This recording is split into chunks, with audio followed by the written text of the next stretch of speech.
video.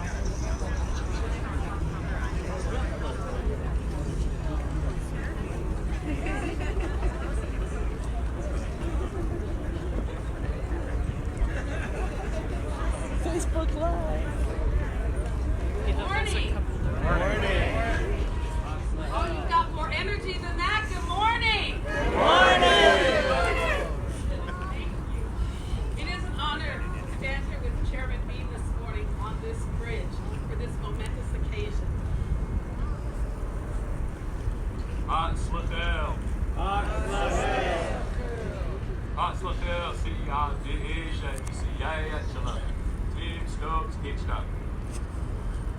As Budbulachi B to Budlichet. Awadub Chala. 12 T Ala. All Deisha. Good day, honorable friends and relatives. We raise our hands to you, thanking each and every one of you for being here on this day. We're going to be tag teaming this opening and welcoming. And so I'm going to turn it back over to Mayor Winters to take her turn. See, we're a team up here this morning. It is my honor before we start the formal program just to take a moment to introduce some elected officials who have joined us this morning. I'd like to start with State Representative, and if you would please just stand or wave your hand to be acknowledged. I'll introduce you all, and then we'll clap for everyone at the end. We worked this out, and this is the way that Chairman Bean wanted to do it. So this is the way we're going to do things. I'd like to start with State Representative Chambers, State Representative Gilden, State Senator Jeannie Darnell, State Representative Jake Fye, City Council Member Catherine Ushka, Connor McCarthy, and Keith Blocker, 5 City Council Member Brian Yambeg, and Port Commissioner, President of the Port Commission, Claire Petridge. Can we give them a round of applause?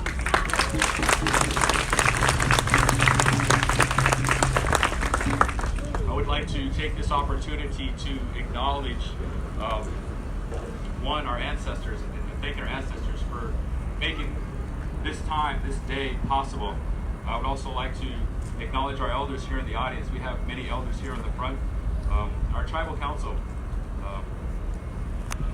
Vice Chairman Bill Sterud is not here today, but he played an instrumental role in working with Mayor Wooders in the city of Tacoma, starting several years ago alongside our staff. So I want to acknowledge Vice Chairman Bill Sterud,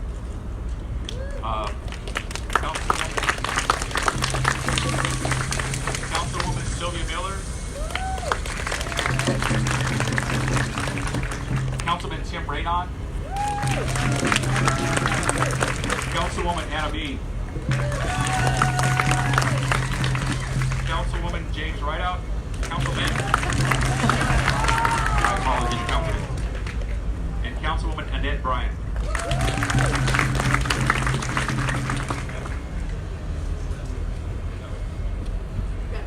All right, and then I'm going to take the opportunity to introduce our federal delegation who has joined us. We have Representative Danny Heck, who is here with us this morning.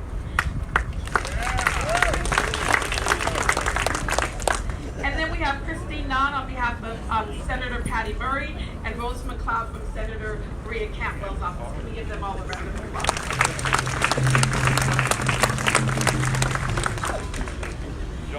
And Councilmember Anders Ibsen has joined us, and Port Commissioner John McCarthy has joined us as well.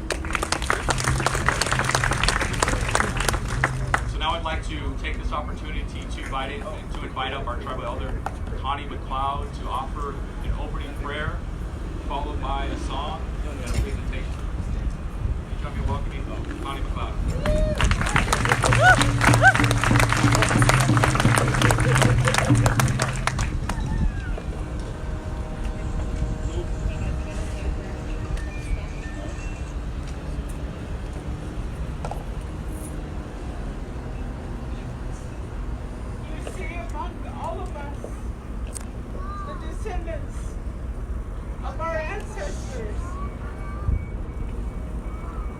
People that fought for this land and for this water. You see the descendants of all those chiefs. You see the descendants of the people that are here today. Because they are here now with us in spirit.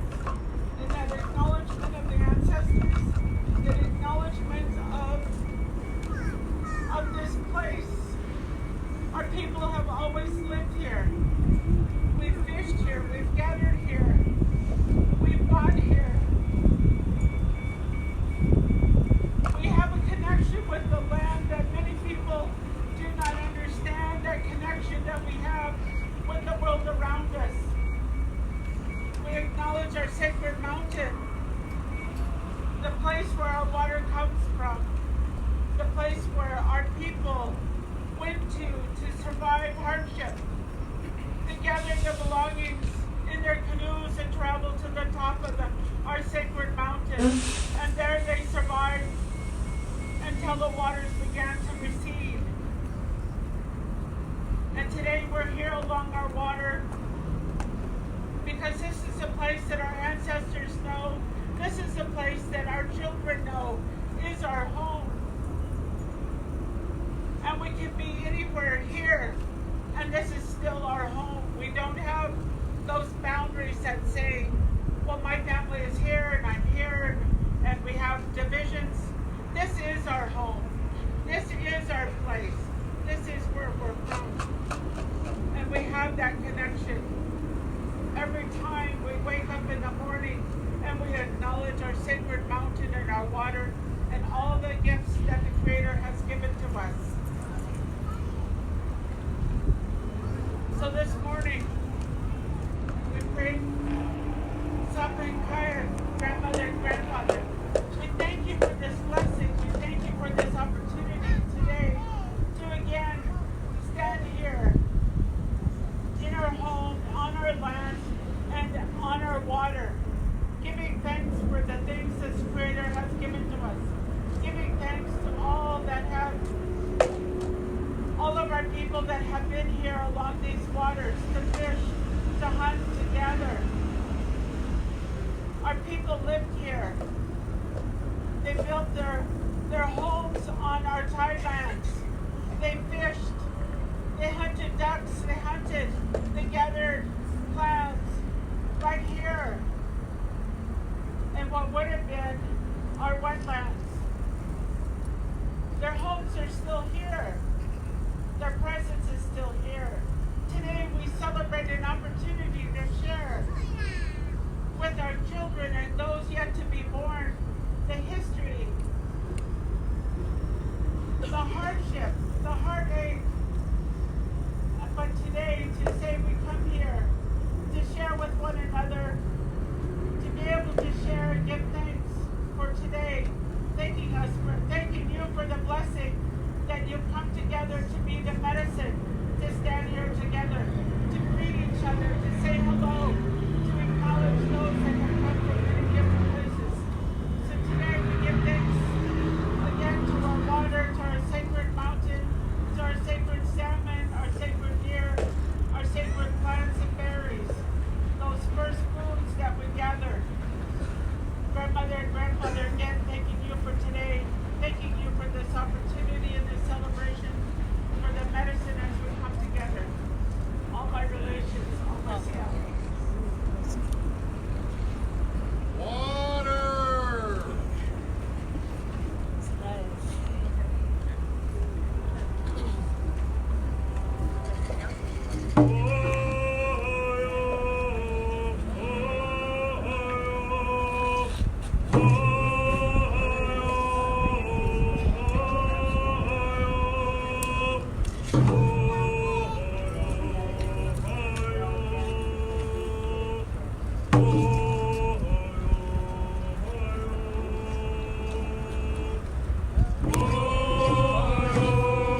department staff has a recognition panel we want to present to the Puyallup Tribal Council so that there will be a memento of the work that has been done today.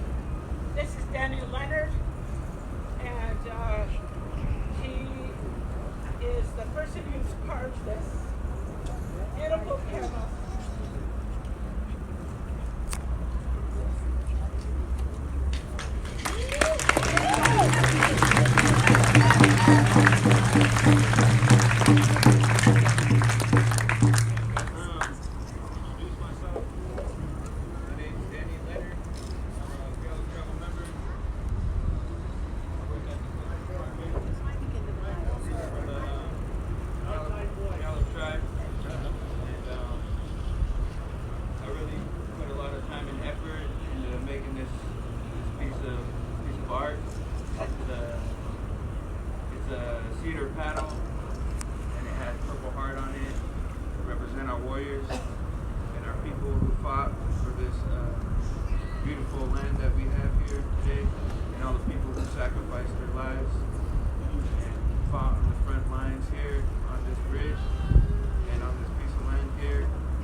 Celebrate this day, the opening of yabuk'ŵali.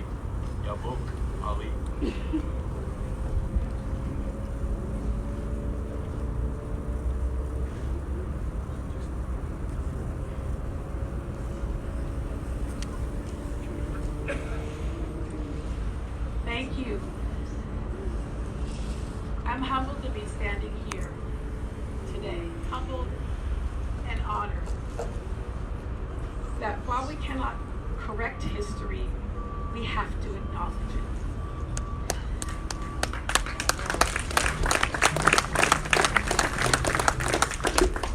I know that I stand on land that belonged to someone else, that belonged to the tribe. We acknowledge that not just here, but in the entire city of Tacoma. I am so grateful for the partnership and for the relationships that we have begun to forge as the city of Tacoma and the Puyallup Nation. There are a lot of folks to thank for this moment. The foremost being the leadership of the Puyallup Tribe, including Chairman Bean and former Chairman Sterud, under whose leadership this effort began. But I also want to thank the elders who have come before us, who have made it possible for us to build a relationship. And I want to acknowledge and thank you at this time. I would also like to thank the staff at the tribe and the city who worked very hard to put this vision into a reality. While our primary purpose today is to acknowledge the impactful history of this space and place a new name on this bridge, I would also like to express my gratitude to the many state and federal partners here who supported this bridge, will allow us to reopen it in several months and are allowing us to name it today. As former Chairman Sterud once said, you should tell the truth in history. You should face the truth and move on from there. And that is exactly what we're doing here today. Part of telling the truth about history of this land is ensuring that people learn about what happened here. Renaming this bridge puts history of this place front and center for everyone who passes by. I hope the Fishing Wars Memorial Bridge will bring forward and help us learn to regularly tell important history that all people who live here should know. It continues to be my honor to work alongside the leaders of the Puyallup Tribe to strengthen the relationship between our two governments. We've taken many steps before today, but we also have so many more steps to take. We held our first joint study session. We recognized Indigenous People Day in the city of Tacoma. We now fly the Puyallup flags in the council chambers of Tacoma.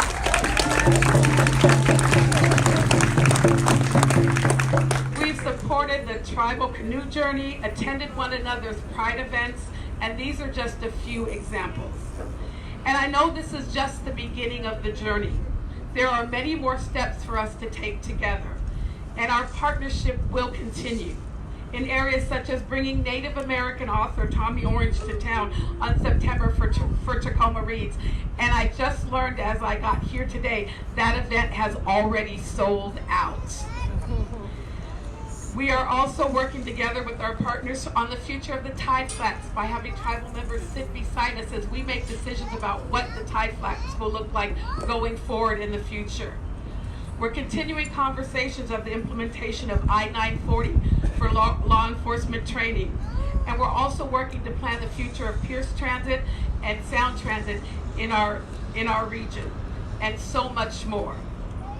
Declaring the Fishing Wars Memorial Bridge is a very important milestone to celebrate. The history of all residents should be seen and heard. And I hope this one will be a marker along a larger path as we continue to deepen collaboration, cooperation, and communication between our two governments. It is now my honor to introduce Congressman Denny Heck, who will make a few remarks.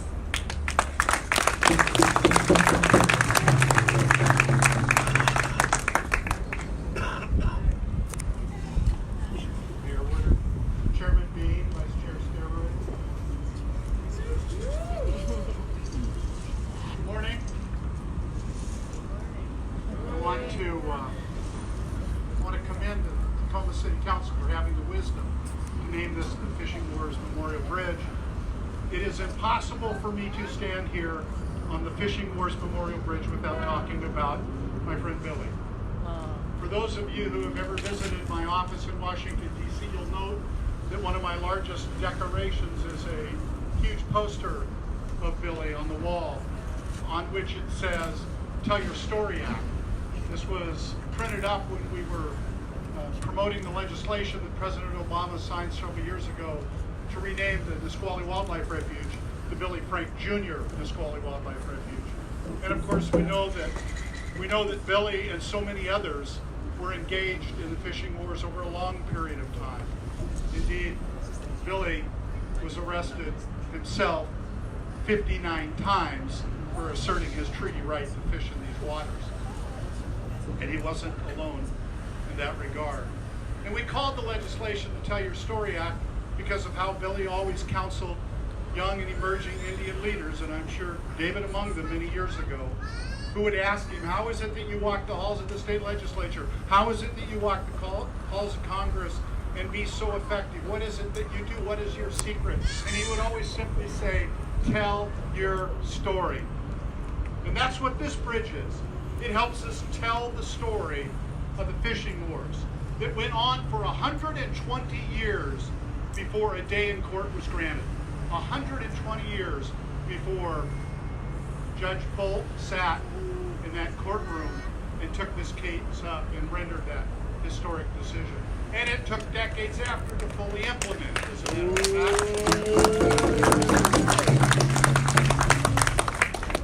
But the story's not over. Not only do we all stand on the shoulder of giants, to whom we are also incredibly grateful, but we have inherited from them not just their progress, but their charge to continue to tell the story and to continue to do this battle.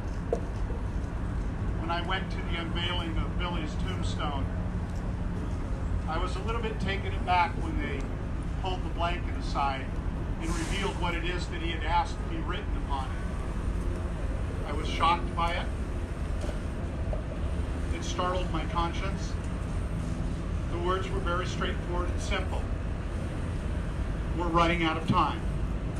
The truth of the matter is, we won the fishing war battle legally, but it won't mean anything if we don't save the Puget Sound and the waters that feed it. It won't mean anything. And if you needed a reminder about how fragile and delicate this is, read last week's newspaper when we confirmed that we've lost 3 of the great blackfish, the orca, now down to total in the southern resident population to 73, barely sustainable from a biological standpoint. They are the indicator species for the health of the Puget Sound. You cannot save the orca if you do not save the salmon. You cannot save the salmon if you do not save the sound. And by the way, we will not save the Puget Sound if we don't do something about stormwater. That's what's real. Nobody wants to hear it. It's big and it's expensive, but we have to step up to this if we want to save the salmon and we want to save the orca and we want to save that incredible body of water. So, let us not only on this bridge continue to tell the story of the fishing wars. Let it be a reminder to dedicate ourselves to the work ahead, because there is much work left to do. I am grateful and humbled to be here. Thank you very much.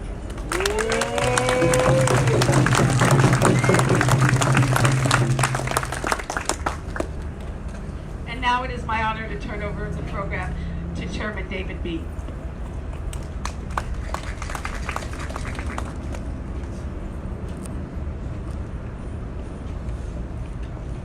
So, to tell the story, in the words of our Vice Chairman Sterud that Mayor Woodard has quoted, when you talk about history, make sure you tell the truth. I think it's important to tell the truth through people who actually lived through the experience of the salmon wars, who survived through the salmon wars. And so, with that being said, we have 3 elders within the Puyallup Tribe that we're going to invite up to speak. The first tribal elder we're going to invite up to speak is Roberta Basch.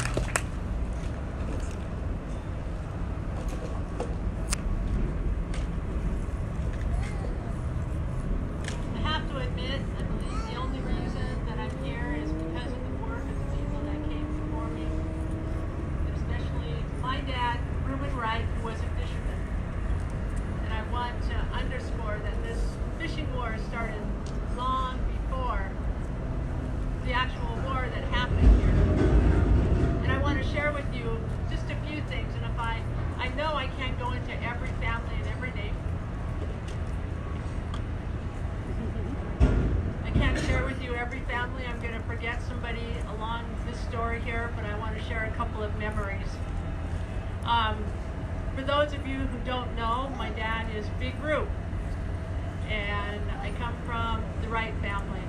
The day I was born, my dad was in jail.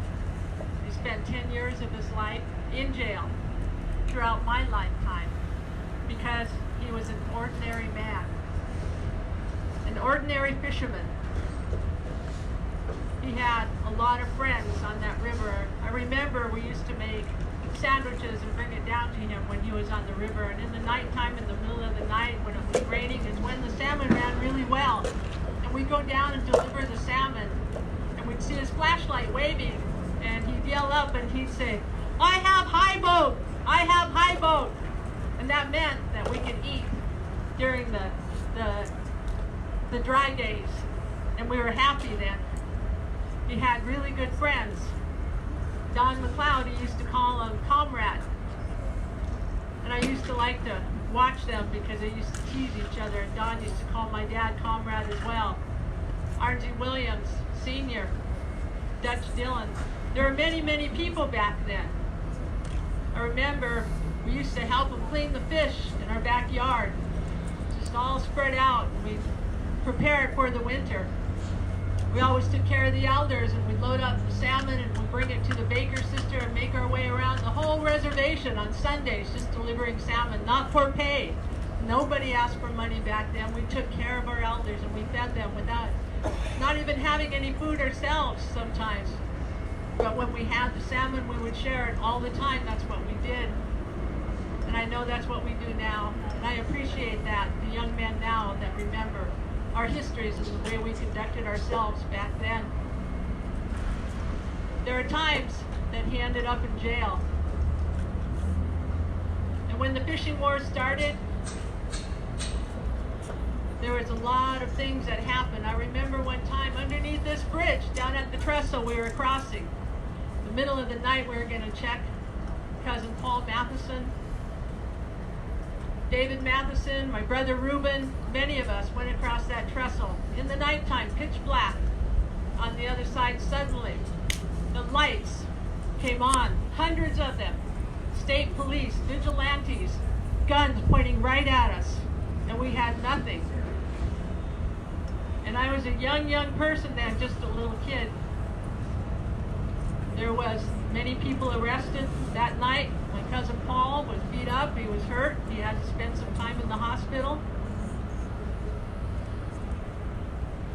I remember Janet McLeod, Survival of American Indians, used to come to the living room in our house, our one-bedroom house with 7 children, and she would take notes. She was our historian, and she would write newspapers, and she'd get the truth out because the truth wasn't coming out in the newspaper. And in that truth that Janet recorded, you could see Charlie Cantrell walking in this encampment with a gun pointed at his head. We lost many people during that time, our hearts and our souls. There's a lot of racism back then. We lost one person, Valerie Bridges. Still scars our heart that she would disappear in her own river that she was born and raised in. Her family lived on that river forever. During that time, we were one. We were united, not only here in the Puyallup Tribe, but here with the Nisquallies. We were one family back then. And then they decided that they were going to tear our men. They thought that they were just going to stop this and just haul everybody in. So they took all the men away, thinking that we would just crumble. But the women came forward even stronger than you can imagine. Basil Bridges, Janet McLeod, Pauline Matheson, and many, many more. They came together and they planned many things. They planned sit-ins. They planned salmon bakes. We had it to earn money. They planned marches. And I remember up on K Street, we were little kids, and we marched right in front of the black community, and our Native people mixed in there. And together, we watched everybody, little tiny kids with our moms, we held hands, no dads, because they thought they were going to break us, and the black community came behind us and held us up high. And we stayed.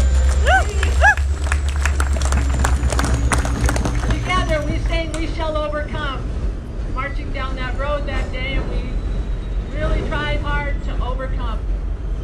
And in the encampment here, many people did come. Dick Gregory, Marlon Brando. There are people throughout the country that came here to help us out. And we were afraid. You could smell it. Because as we were in the camp, all around us were the state police, vigilantes. In school, it was hard. I would have to go to school and people would spit in my face.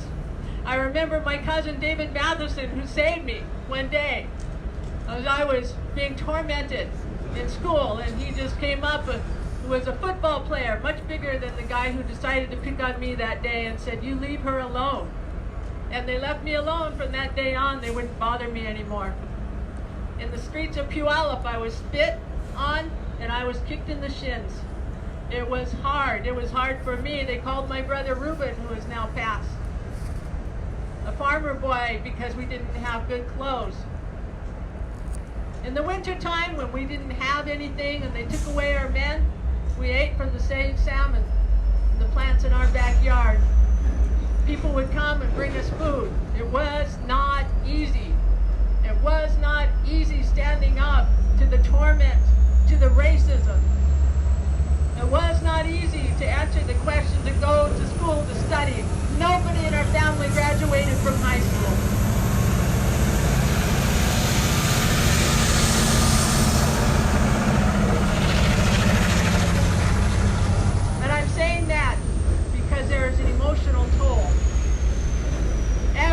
in my family that fought during that time are all gone, and I humbly stand here, the only one to stand here and tall like my dad did when he used to get dressed up to go to court.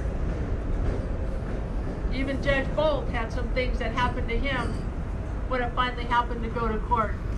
And after we won there, I remember we were asked to prove where we fished, what was our usual and accustomed places to gather to harvest.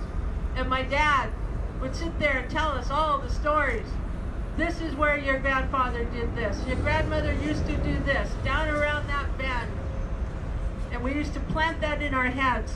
And then you get dressed up. And the only reason I thought, well, what am I going to wear today?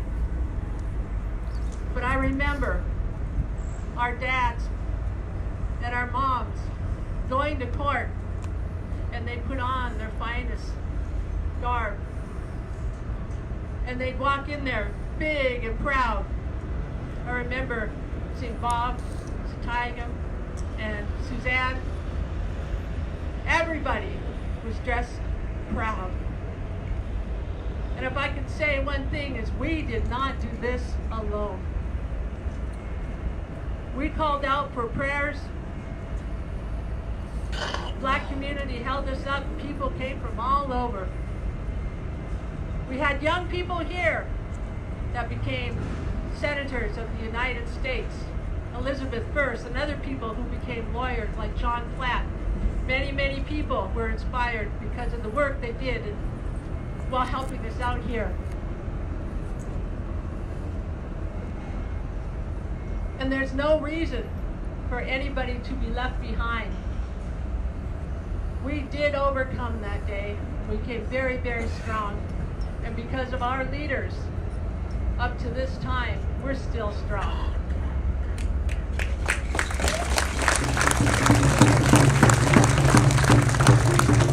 And because of our relationships with the natural environment and our love and our dependency and reclaiming who we are, we will always fight. There will probably never be a time that we won't have to fight for our fish, for our salmon, for the birds, for the four-legged, for our natural environment, until everybody learns that we are all dependent. Everybody should know in the entire world how dependent as human beings we are. We should all be learning to love.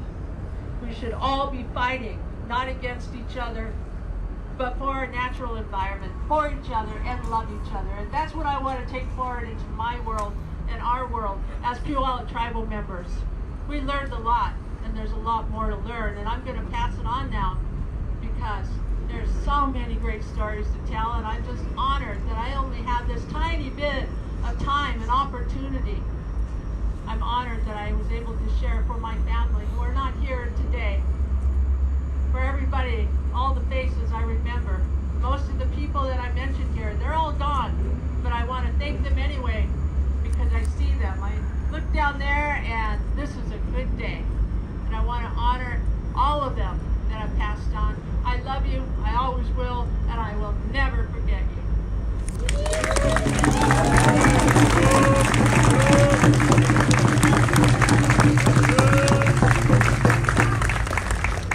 Thank you for sharing those beautiful memories. Next person we're going to call up is also someone who lived through these salmon wars and watched their parents sacrifice in battle. Please join me in welcoming Nancy Shippentower Games.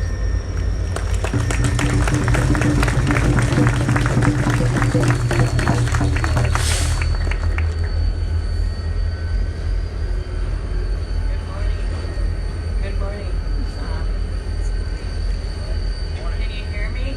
No. It's your longhouse voice.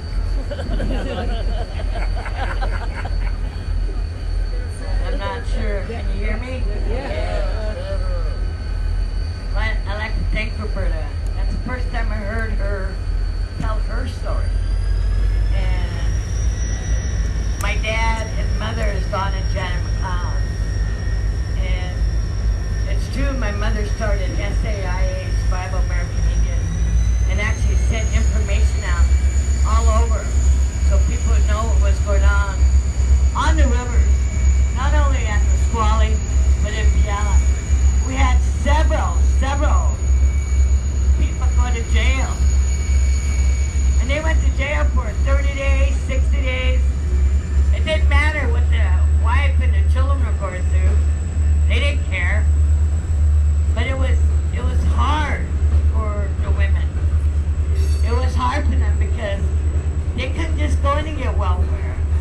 was really no commodities or anything like that.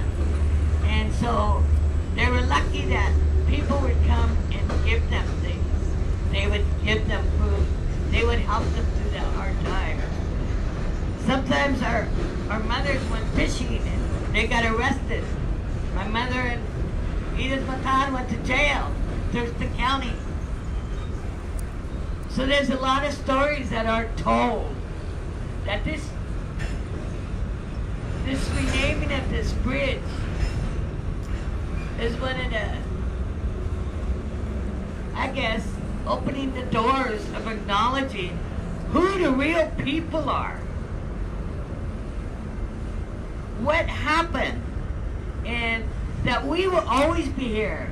All of you will work in your job. One day you'll retire, maybe retire to Florida or California. But us, we will be here forever. Like we've been for time immemorial. We used to have, when they'd be out fishing, we used to cook over here on a fire. We used to make a fire and just cook the fish. And at that time we had clams and stuff, and we would eat by the river.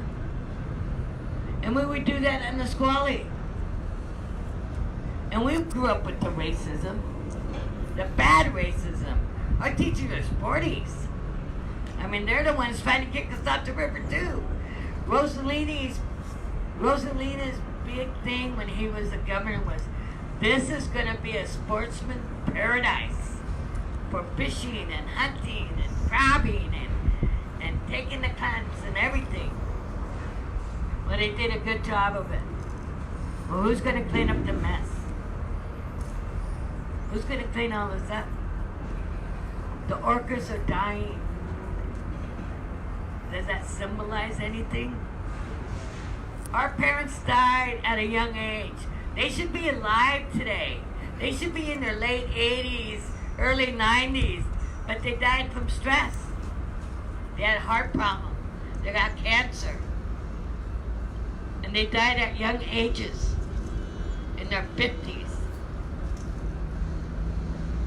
because of what they did for us. They wanted to have a future for their grandchildren, for their great-grandchildren.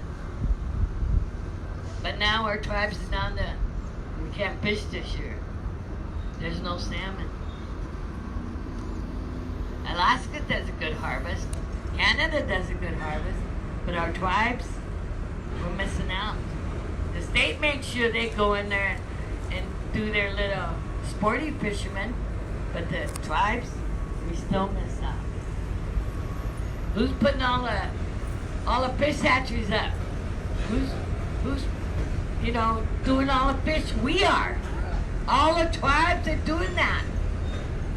What we need from all of you is to help. We need the state to help us and quit fighting us. We may not fight anymore on this river, but we fight at a table with them. We negotiate, whatever that is. We actually should be negotiating with the president, since he's the one who signed the treaties with our ancestors and broke each one of them. So anyway, I'm going to give this back to Chairman Bean, and thank you for being here.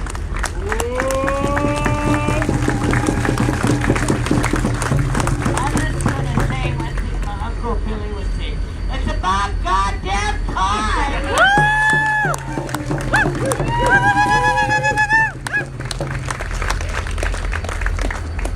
Thank you for those powerful memories. Nancy, thank you for always sharing us, reminding us of the history. Now I'd like to invite up our former chairwoman, Ramona Bennett, who came on during a time, a very challenging time when it was to implement, when it came time, and she'll tell that story. I've heard many stories as a child, so please join me in welcoming Chairwoman Ramona Bennett.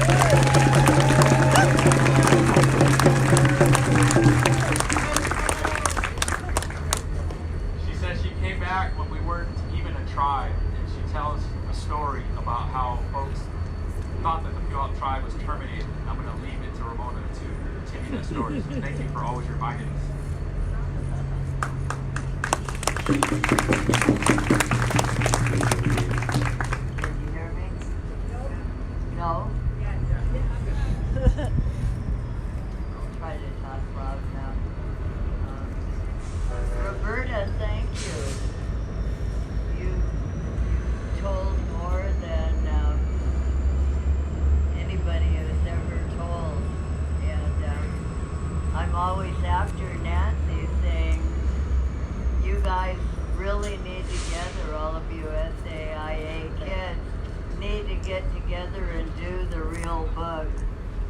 You know, our tribe did a history book and it left out one whole huge chapter because you guys are the only ones that can write it.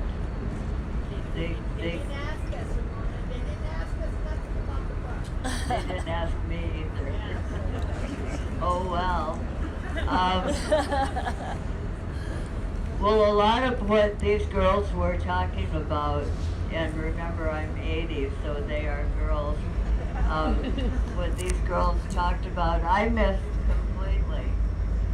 And my family's history, we're the Jackson family related to the Squallies.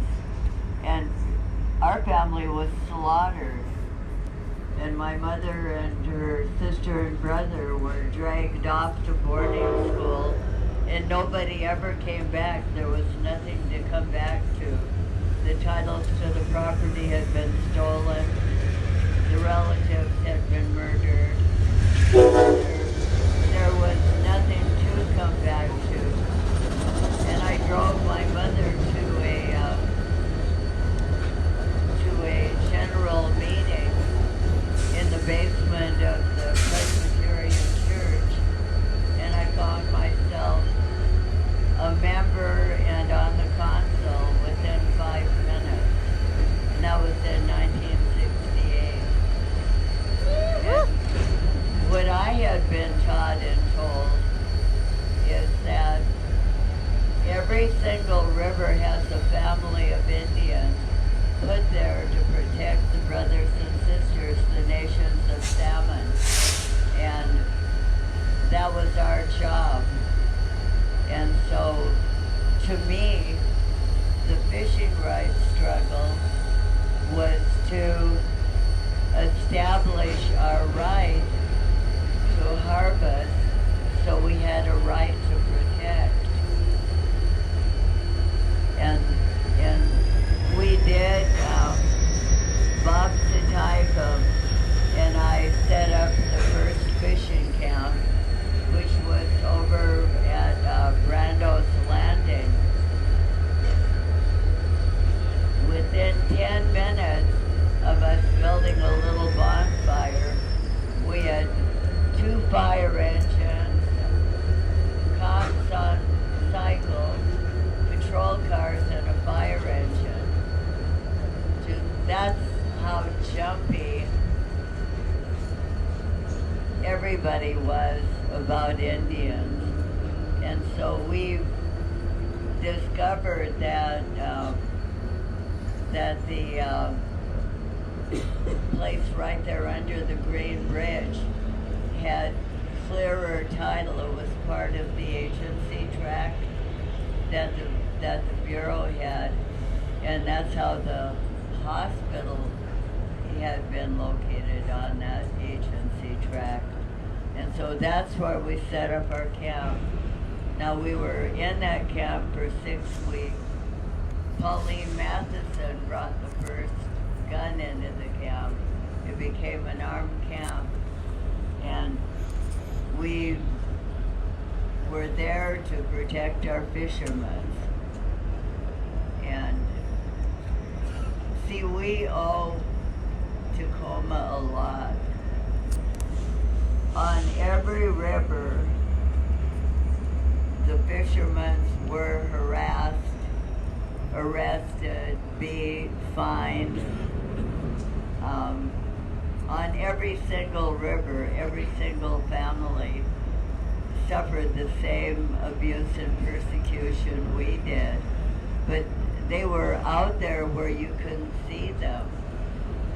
It was usually at night. It was difficult to get to.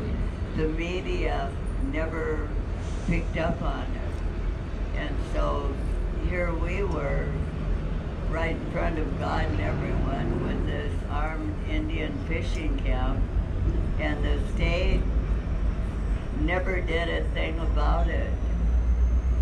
But McNutt from the Tacoma Health Department ordered us cleaned up. McNutt, isn't that a cool name? he asked that Tacoma remove us, and the Tacoma police were oh so happy to comply, and they called in all of their friends from Fife and Thurston County, and every law enforcement agency wanted a piece of the action, and the National Rifle Association. They all came out. We had like 15 juveniles. I see one of them. Stand up, juvenile. Come on, Dorothy.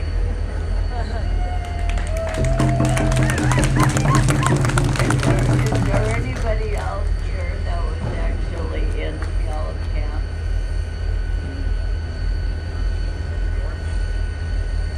Step up, step up.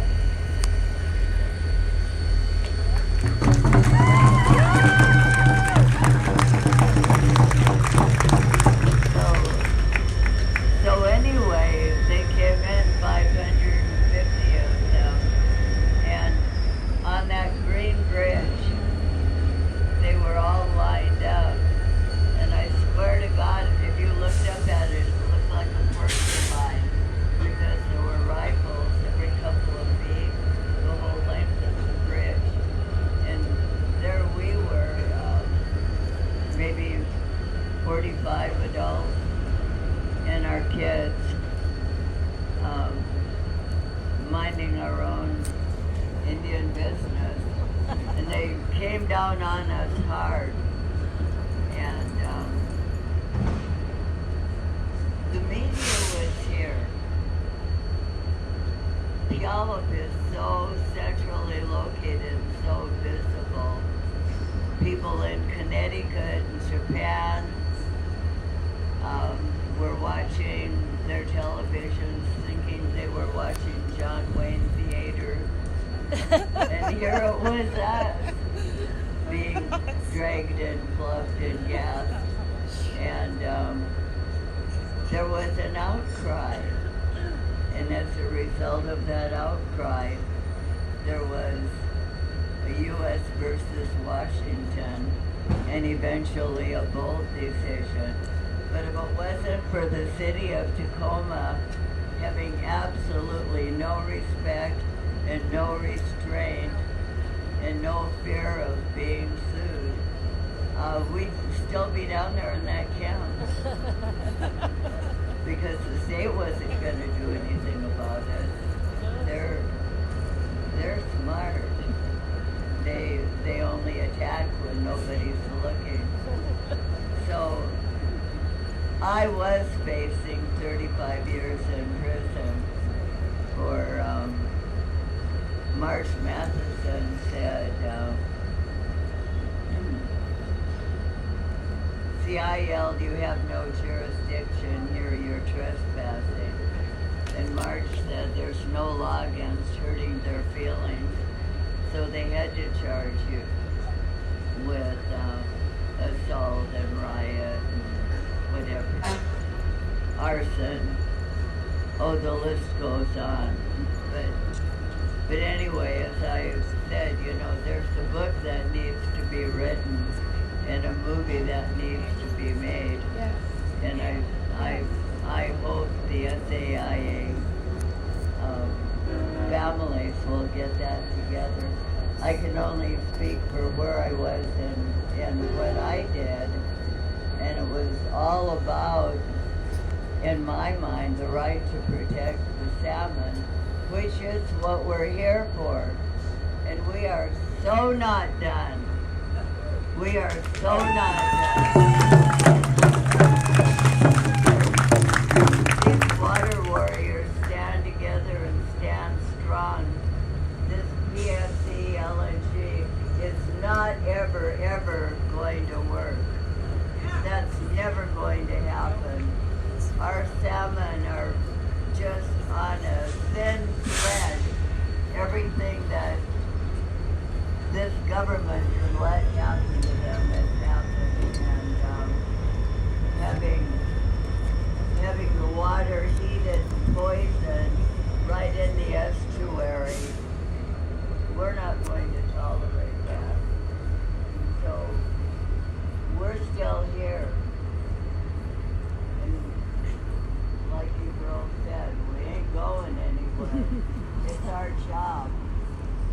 And we have to do it. If those salmon die, we're dead, and we're not going down without a fight.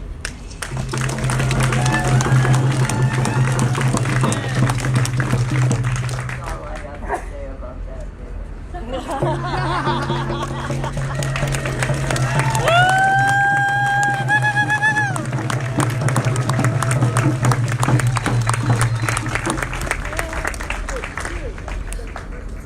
Love these elders, and they can tell the story and the history much better than any of us because they lived it, they survived it.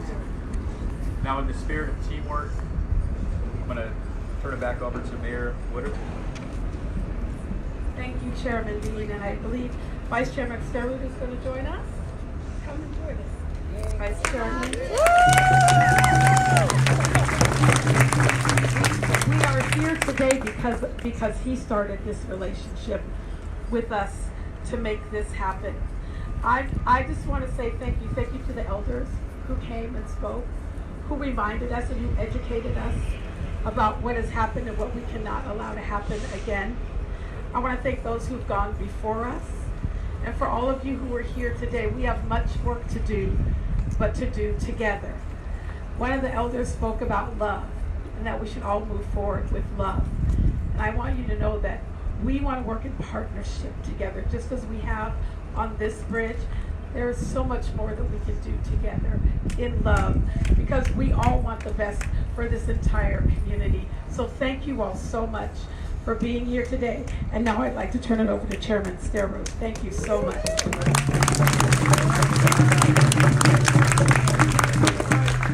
Vice Chairman Sterud. It all changes sometimes. How am I supposed to speak after listening to Roberta, Nancy, and Ramona?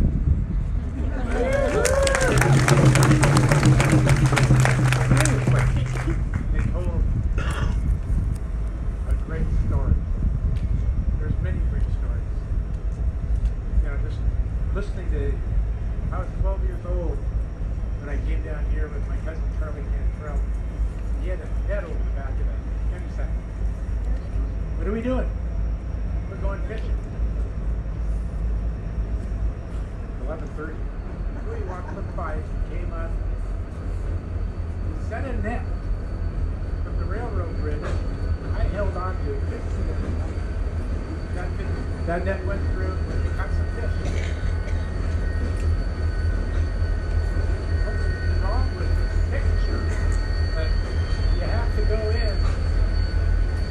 Sometimes nobody's looking to go fishing. That's a kid. You know, I was lucky. I got, you know, they mentioned the Matheson, Uncle Don, who was chair for a while. My uncle got to teach me some things. Bob Tacoma got to teach me some things. Don McLeod got to teach me some things. Herman Dillon Sr. got to teach me some things. When I say teach me some things, it wasn't just about the right to fish. It's how to fish. How to fish in that river. These people just don't go down there and fish different nets. No, there's a lot of hard work that takes place. Smart work. Really fortunate that Ruben Rice Sr. took me under his wing and taught me kind of how to be a man. How to survive in this world. What's real. gone now. Uncle Don's gone now. John Cloud's gone now. Mark Sykes is gone now. We got Ramona to tell a story. We got Nancy to tell a story. We got Roberta, our historian. So. Great stories, great people. So when I'm out here, if I drive over this bridge, the old one or the new one, I'm going to think of fishing for the 10 years on the river. But I did. The big room. Teaching me things. Teaching me things. Teaching me about clean air, clean water, clean land. Where's our land? We got to get our land back.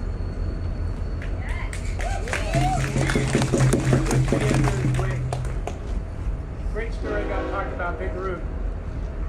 We were fishing Arnold Strip out there and going down the river and pulled up nothing except a little bullhead.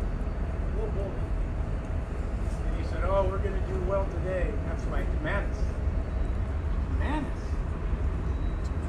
Well, here's a bullhead. You know how they look. He turned his face into a bullhead. And like Roberta said, high boat. Something happened there. Something spiritual. That still exists in that river. It still exists in our people. No, we aren't going to go anywhere. You know, we got a bridge, we got a day port. You know, we got ways to go. You know, we got things to do. I'm very, very honored that the city of Tacoma is allowing this to take place. But we can say a few things. But there are some other worse stories that took place. Growing up in poverty, going to racist schools, but going.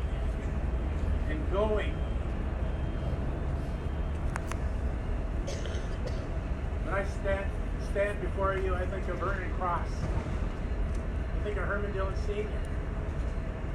Down there, the Johns in Scott, they could catch a salmon in a mud puddle. The Johns. The Titans. I have to be cousins with the Titans in a funny way. Bob married Birch with my cousin. So I had these great cousins. Daniel, Jody, Vicky, Robert, young Robert. Oh, good God, how do I forget Karen? She'd kick my butt. Hi. They just keep going. But I guess what I'm saying is we're tied in together. We're tied in with our sister tribe over there called the Squaxin. We all fight for the same thing. The right to fish, the right to hunt, the right to have some sort of treaty recognition. And I'm honored and proud to say they're the tribe of Megan. They've been in the fight. I'm honored and proud to stand here and say a few words. Many words to be said. Thank you. Oh, and I forgot Vicky. Vicky's orange. Thanks, Ramona. Big family. Save me. Thank you.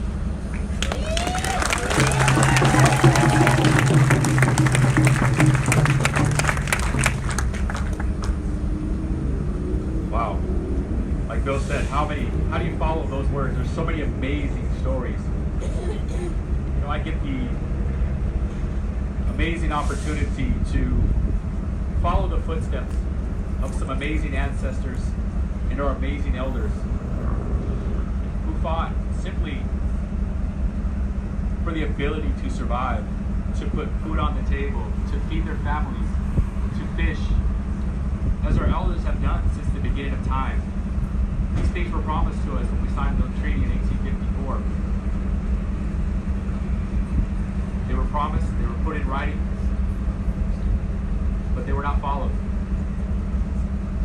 So we have a long history of battles to survive, battles to engage our traditional, our cultural, and our historical right to fish, to hunt, to gather. This gathering here today, this bridge, yabuk'ʔali. Say that with me. Yabuk'ʔali. Yabuk'ʔali. A place of a fight. Yabuk'ŵali. Good job. And I want to thank my language teachers are here, so there's a lot of pressure to make sure I get it right. They're listening to me, so I got it right. But this naming of this bridge, the collaboration of this of the work that was done to bring this new bridge to life and naming it is symbolic in many ways.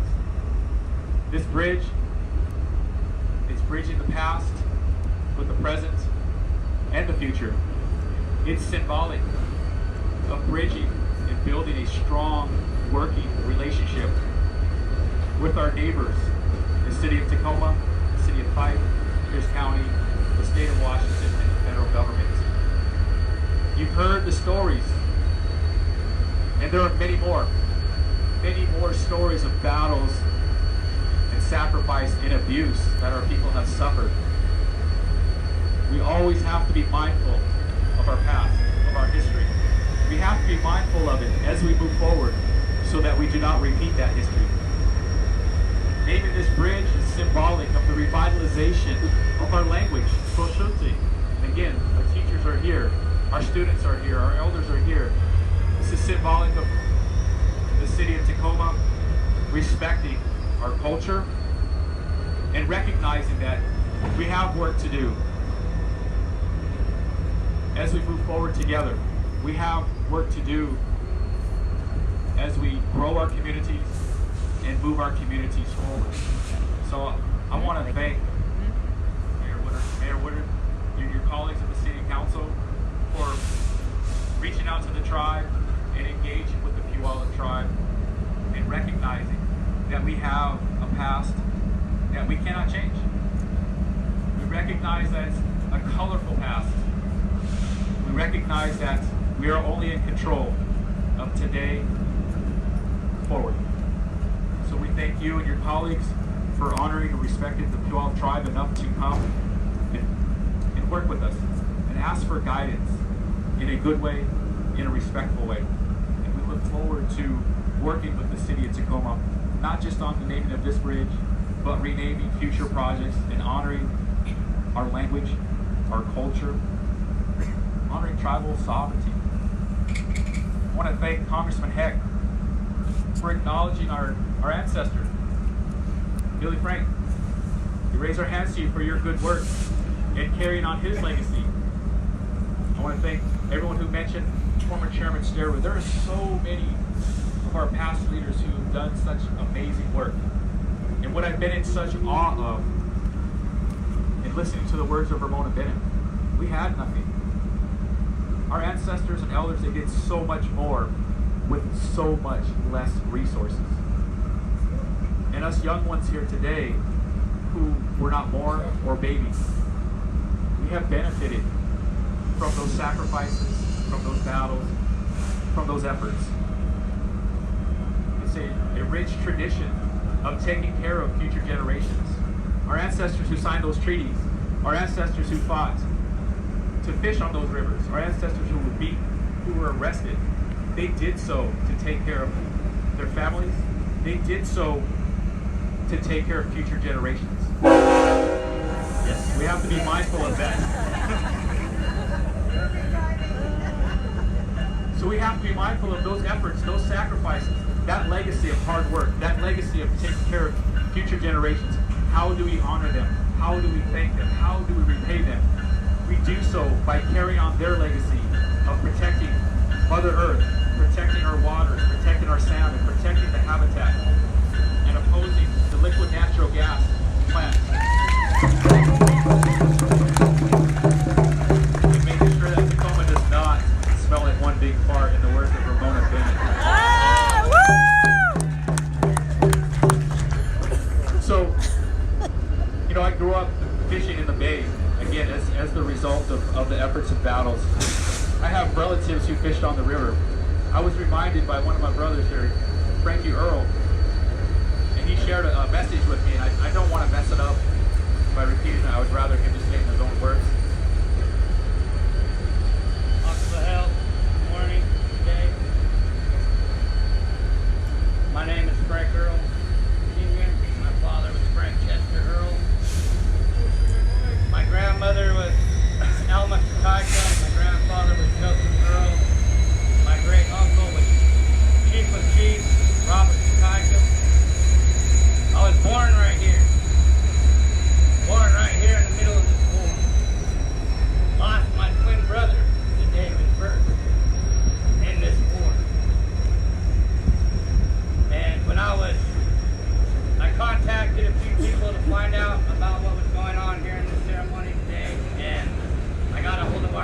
Repatriation Department. I'd like to thank Jennifer Keating for sitting down and talking with me, giving me a little bit of history about what happened and how we got to this point.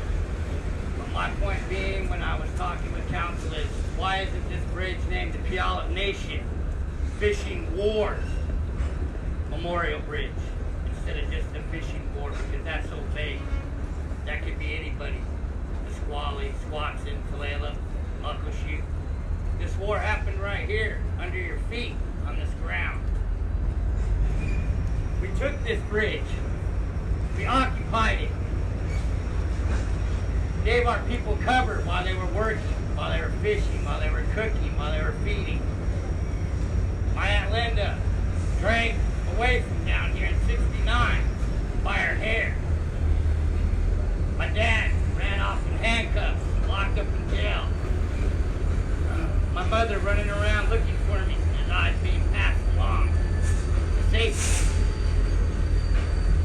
Which means a lot to me, personal. Not just my people, not just my family, but to me, personally. I'm a survivor of this war as a child. This war isn't over. I fight it every day on this water, out in that bay. Car Inlet, Fox Island, Chambers Creek. I still get called nasty things. There's still racist people out there. Racist sports fishermen who would love to see nothing better than us drown out there on these waters. But I fight it every day. I go and seek my elders' advice. You know, I'm battling this sea lion problem out here every day. Not just the man, it's also nature. You know, it's a battle. Our whales are dying, it's a fact. Our fish are dying. I don't see anybody in the state helping plant fish in our fisheries, in our streams, in our rivers. I see our tribal people, the Yabuk'ŵali, Squatson, Muckleshoot. Muckleshoot just planted 1 million fish in the Upper Green River. 1 million. They ain't done that in a long time, but they're starting to work on it. Those fish are coming back. We need help. We need help. And I'm asking all of you people who are non-tribal, who joined the fight, to stand beside us, to look at the guy next to you, left and right, and say they need our help. They cannot stand alone, because you go into the grocery store and you buy those fish. You buy those crabs, that shrimp, them clams, when they're fresh, right here.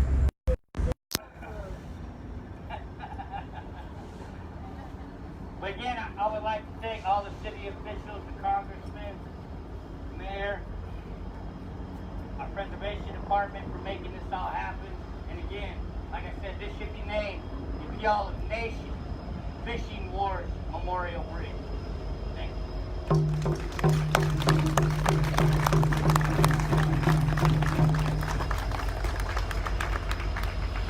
Again, there's a lot of powerful stories that have been shared here today. You know, we have an annual gathering of Puyallup Tribe. We celebrate Fishing War Memorial Day. I believe it takes place on September 11th. September 11th. So, for those of you who are here today, thank you for sharing your stories. Thank you for listening. There are so many more stories to share. And so we would like to invite each and every one of you to come and participate in our Salmon War Memorials and share these stories so that our children, all of our children, all of our neighbors hear these stories and be mindful of the past and recognize that we have a responsibility to take care of Mother Earth, to take care of each other, and to take care of future generations. So thank each and every one of you. As we raise our hands to each and every one of you, thanking each and every one of you for being here, thanking you for the work that you did, thanking our ancestors and our elders for making those sacrifices to ensure that we have all that we have today. So again, thank you. Have an amazing day. Have an amazing weekend. We look forward to seeing you at our Labor Day powwow at Chief Leshai and our Salmon Wars Memorial Celebration September 11th. Have an amazing day. We're going to have a closing song. way in a prayerful way, so we're going to turn over to our drummers to sing a closing song. Thank you, Pastor.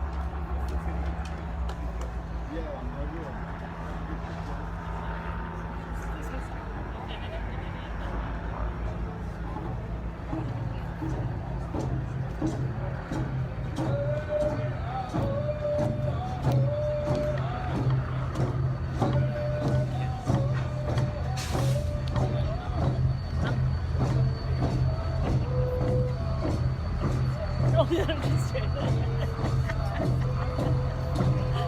She's got out Facebook Live. Unless she's going to get out there and dance.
If anyone's taking the